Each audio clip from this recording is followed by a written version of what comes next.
So here is BC Highway 1, and we're headed east from McCallum towards Sumas Lake. We're going to keep the right lane here because the freeway is going to end very shortly. The freeway is closed because of flooding on the Sumas Prairie, which used to be Sumas Lake, and the Sumas River that runs through it, of course, is the low point, and all kinds of water has accumulated there. So just let you guys see what drivers are encountering here on the highway, as BC Highway 1 is shut down in both directions at Sumas Way here in Abbotsford. Got to watch them evacuating people off of the roads last night, and so hopefully we get a little bit of a view of the extent of the water on the farmland in other areas. And there it is. Yeah, you can see it in the top right. I'm going to get a little bit closer. Sorry, I won't be able to turn the camera too much. But you see all those fields are underwater right now.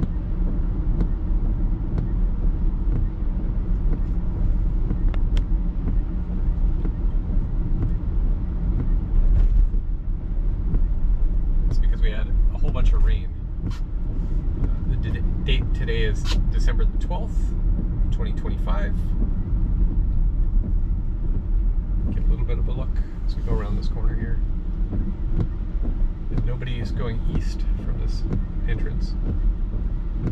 There's some water here in this field too. Let's see if we can get you a couple more views of that.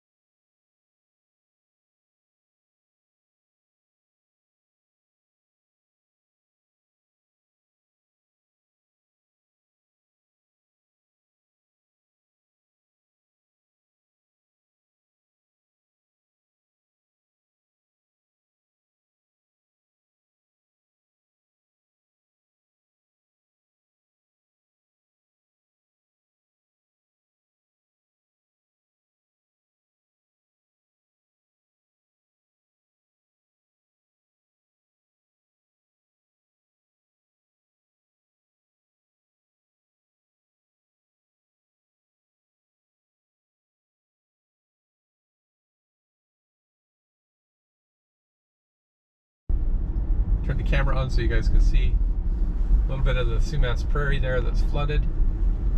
See some of the water out there.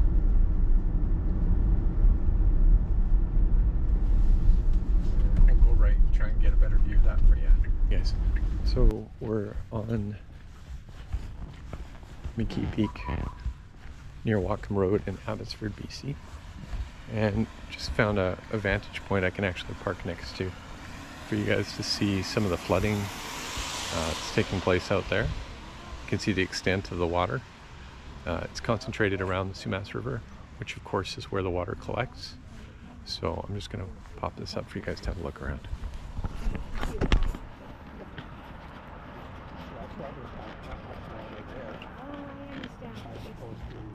So one thing you might notice is you see this band of clouds along there. Those are not clouds. That is pollution from Sumas Energy 1. There's a natural gas burning power plant over the border in America, and they burn natural gas there to produce electricity. A number of years ago they wanted to put in a second one, but the environmental protections in Washington State didn't allow them to run their power line down over the farmland. Some fear that it was actually harmful to the cows or something like that. But it would be fine to run it across Canada. So the proposal was they run the power line up here, and they would send their sewer water up here, and they would use our drinking water.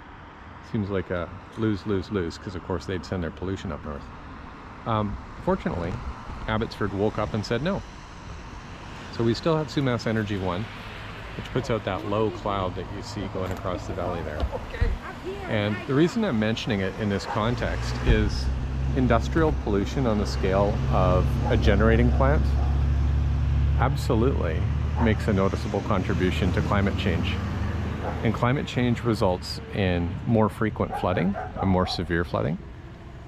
And so you can see out on the prairie all the farms that, of course, are not able to get on their fields, but in some cases can't get to their barns. So reportedly the livestock have been rescued. Hopefully the poultry have also been rescued. But you can see this is hugely disruptive, not only for farmers, but for interprovincial trade.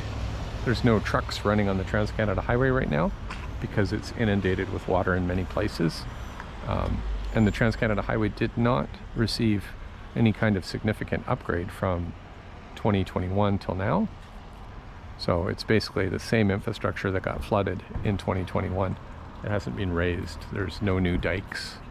There's no new drainage channels. There've been some studies, some plans, some news conferences, but none of the stuff that actually gets things done. So yeah, a little bit of commentary for you. And I hope you enjoy having this view and seeing what's going on out there. And yeah, we'll leave it there. Take care.